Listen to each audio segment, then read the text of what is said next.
सुप्रभात।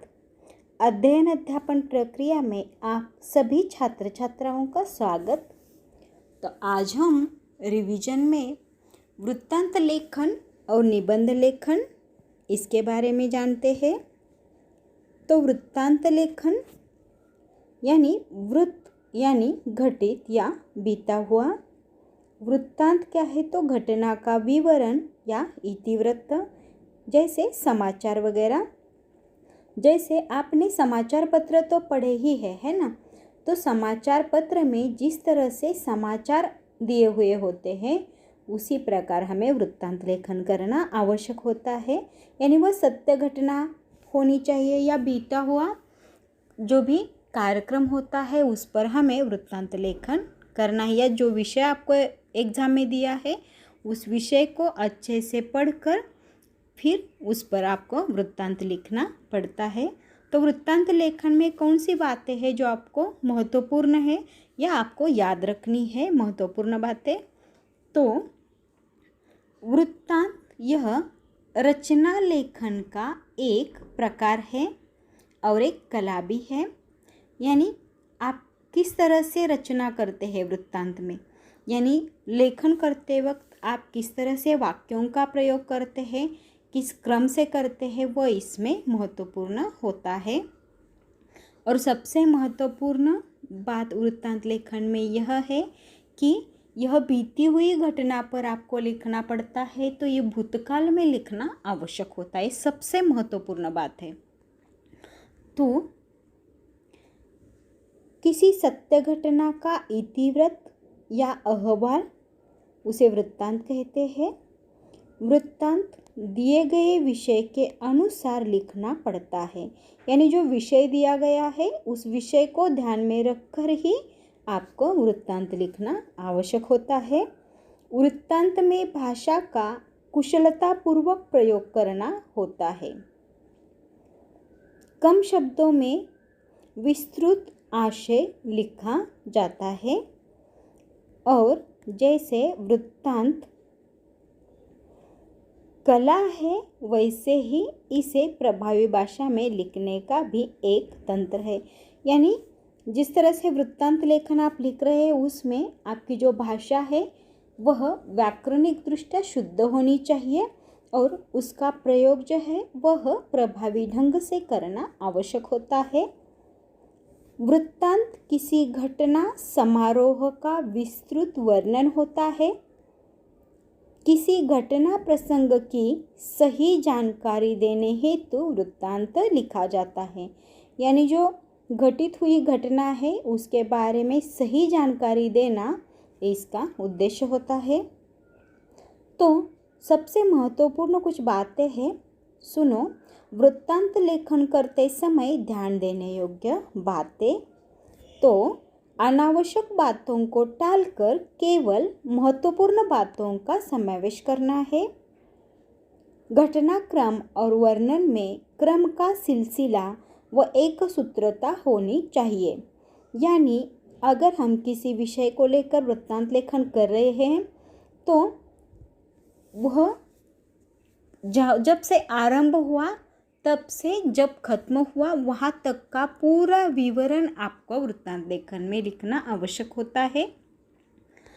इसीलिए घटनाक्रम इसमें महत्वपूर्ण रहता है और आप जो वर्णन कर रहे हैं उसमें सुसूत्रता होनी आवश्यक होती है। वृत्तांत में दिनांक, समय, स्थान, प्रमुख व्यक्ति आदि का स्पष्ट उल्लेख होना चाहिए।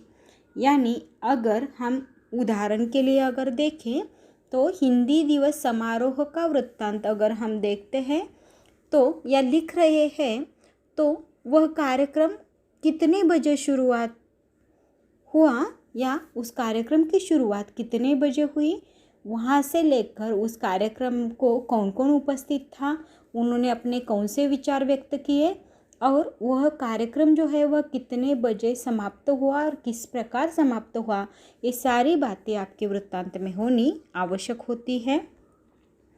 और इसीलिए वृत्तांत में दिनांक, समय, स्थान, प्रमुख व्यक्ति आदि का स्पष्ट उल्लेख होना चाहिए।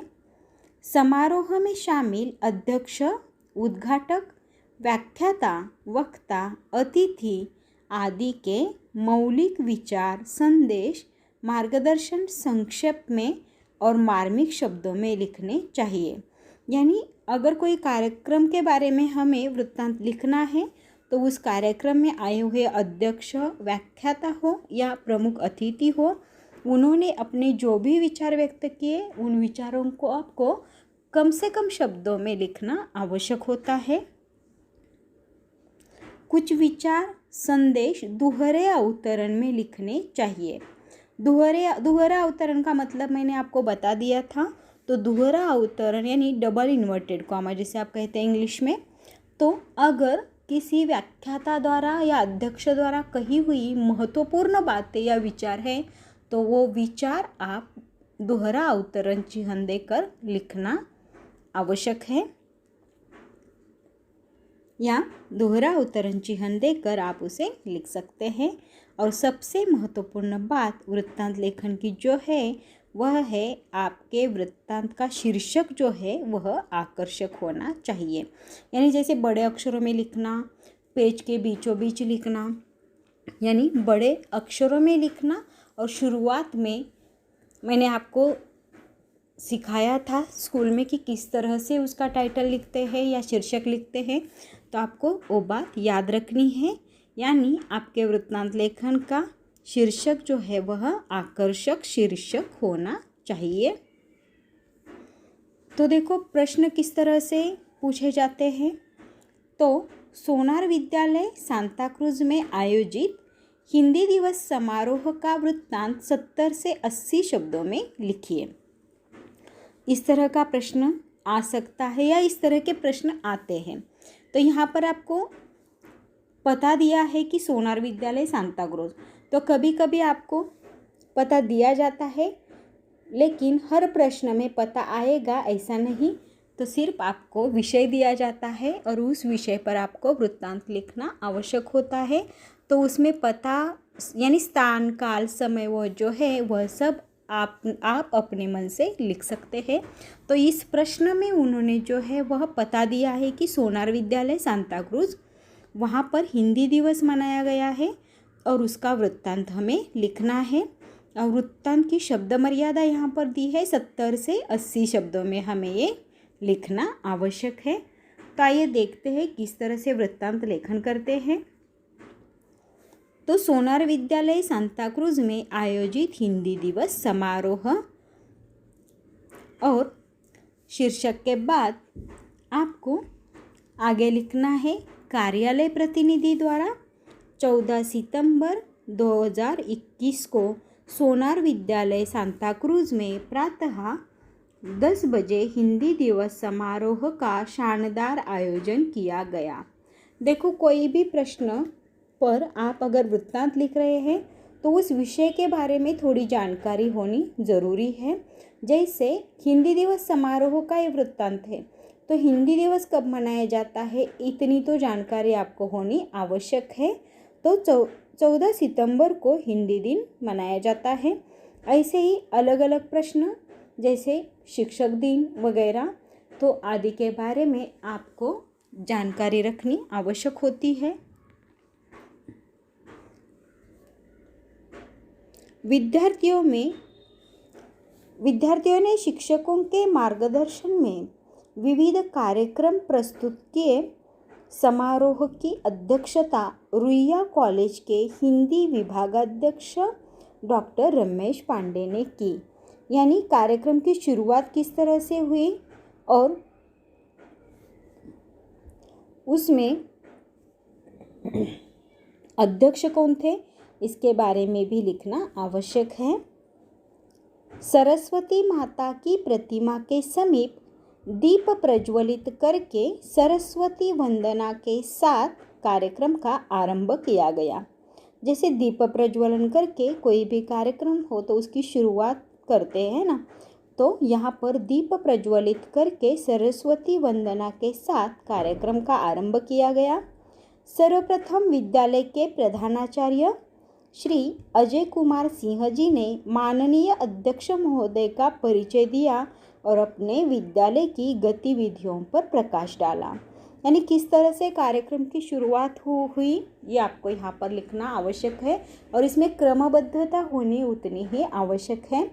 जैसे कार्यक्रम की शुरुआत, दीप प्रज्वलन, उसके बाद अध्यक्ष के बारे में जानकारी, फिर प्रधानाचार्य द्वारा अध्यक्ष के बारे में अध्यक्ष का परिचय देना, उसके बाद प्रधानाचार्य के अनुरोध पर माननीय अध्यक्ष महोदय ने हिंदी वाद विवाद प्रतियोगिताओं, वक्तृत्व स्पर्धाओं और काव्य प्रतियोगिताओं तथा हिंदी परीक्षाओं में प्रथम एवं द्वितीय आने वाले विद्यार्थियों को पुरस्कृत किया। यानी किस तरह से विद्यार्थियों को पुरस्कार दिए गए, किस विषय पर दिए गए, ये आपको यहाँ पर लिखना आवश्यक है। उसके बाद डॉक्टर पांडे ने पुरस्कृत विद्यार्थियों को बधाई दी। इसके बाद हिंदी भाषा का महत्व बताते हुए उन्होंने विद्यार्थियों को प्रोत्साहित किया। उन्होंने राष्ट्रभाषा हिंदी, राष्ट्रीय एकता के सूत्र हिंदी और हिंदी की लोकप्रियता तथा उसके व्यापक प्रचार प्रसार पर अपने विचार प्रस्तुत किए। यानी वहाँ पर जो विचार व्यक्त किए गए उन विचारों को आपके कम से कम शब्दों में लिखना आवश्यक होता है। अंत में निरीक्षक महोदय ने माननीय अध्यक्ष महोदय, शिक्षकों और विद्यार्थियों के प्रति आभार प्रकट किया। राष्ट्रगान के साथ दोपहर 2 बजे हिंदी दिवस का यह शानदार समारोह समाप्त हुआ।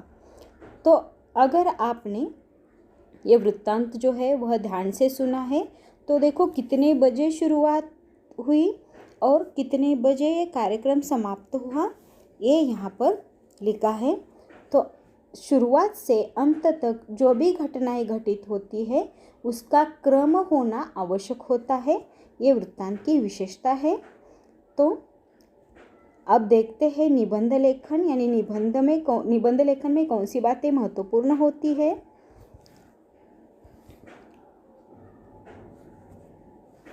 तो निबंध लेखन के लिए कुछ सुझाव है।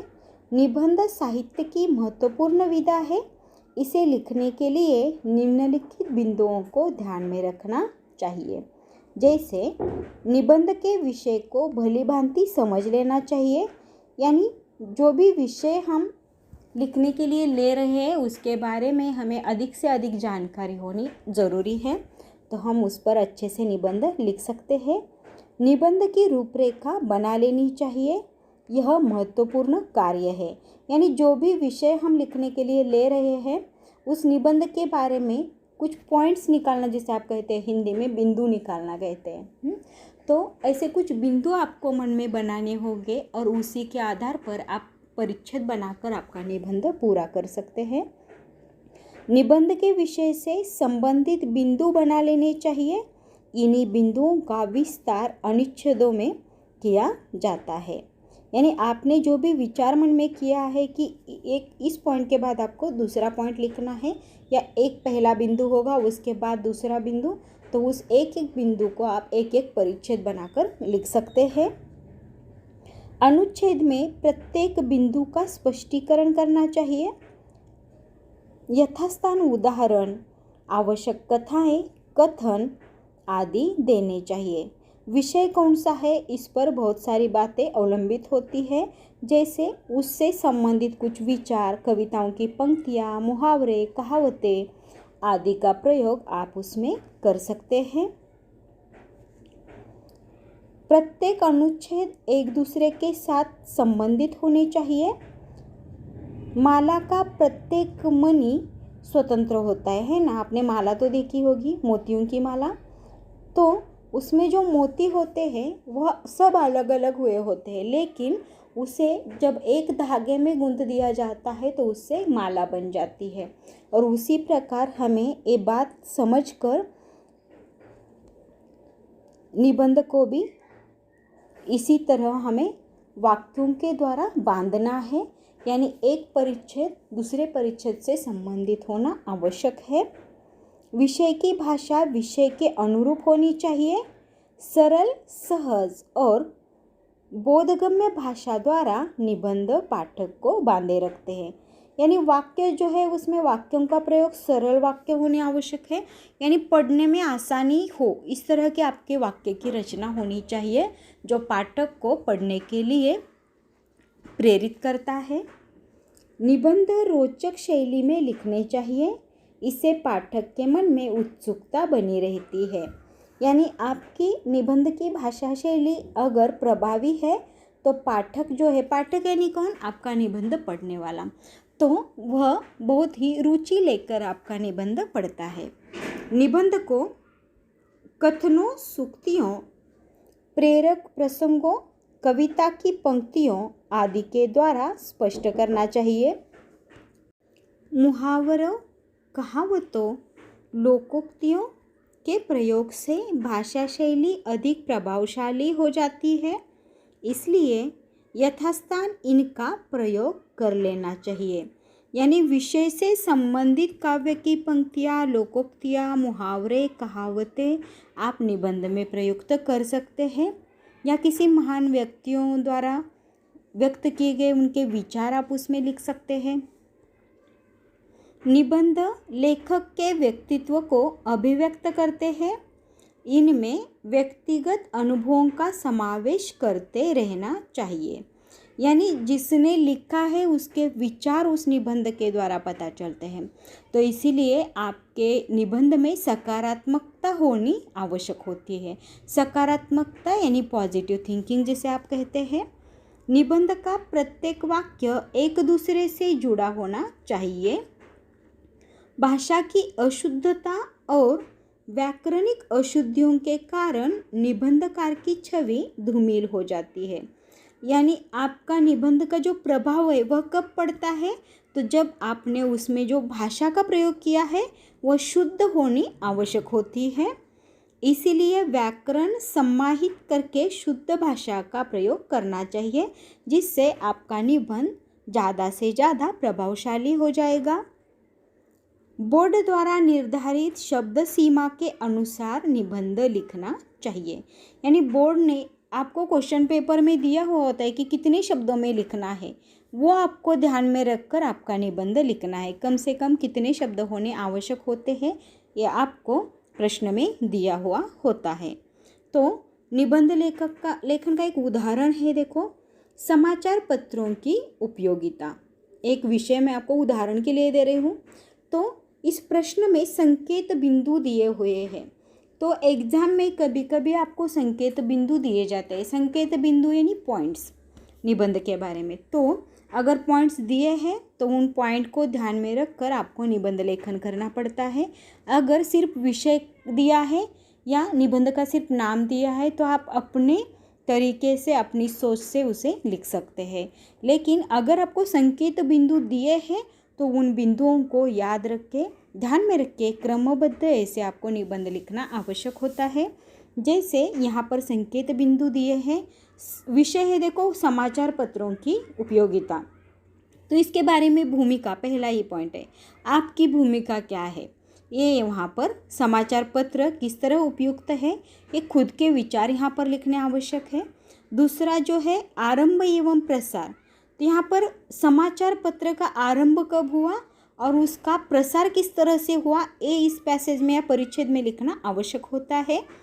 तीसरा पॉइंट है महत्व एवं उपयोगिता, यानी समाचार पत्र का महत्व आपको इस परिच्छेद में लिखना है और समाचार पत्र की उपयोगिता कितनी है ये आपको इस पैसेज में लिखने आवश्यक है। अगला संकेत बिंदु दिया है सामाजिक परिवर्तन में समाचार पत्रों की भूमिका, यानी समाज में जो परिवर्तन आ रहा है उस परिवर्तन में समाचार पत्र का महत्व कितना है ये आपको इस परिच्छेद में लिखना आवश्यक होता है।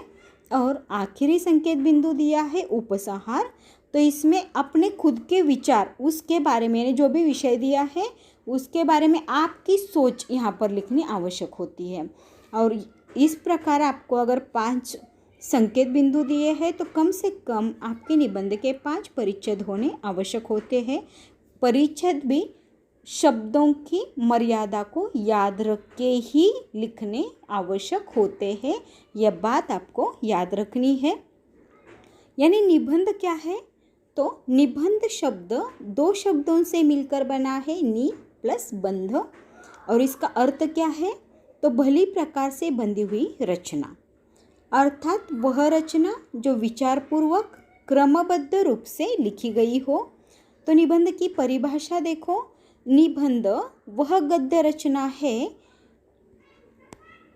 जो किसी विषय पर क्रमबद्ध रूप से लिखी गई हो, यानी उसमें भी क्रमबद्धता रहती है। तो महत्वपूर्ण आपको क्या याद रखना है कि निबंध का विषय जो है उसे अच्छे से पढ़ना और उस पर हम क्या लिख सकते हैं इसके कुछ बिंदुओं को मन में तैयार करना, बिंदु यानी पॉइंट्स मन में बना लेना और उसी बिंदुओं को लेकर परिच्छेद बनाते हुए जाना है, लिखना है।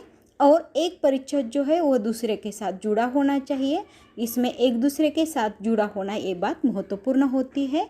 आप इसमें कहावतें, मुहावरे, लोकोक्तियाँ, सुंदर विचार, इनका भी आप इसमें प्रयोग कर सकते हैं ताकि आपका निबंध जो है वह ज़्यादा प्रभावशाली लगे, ठीक है, और आपको अच्छे से अच्छे मार्क्स मिले। तो आपको समझ में आया होगा कि वृत्तांत लेखन किस तरह से करते हैं और निबंध लेखन जो है वह किस तरह से करते हैं। तो ठीक है, फिर मिलते हैं, तब तक के लिए धन्यवाद।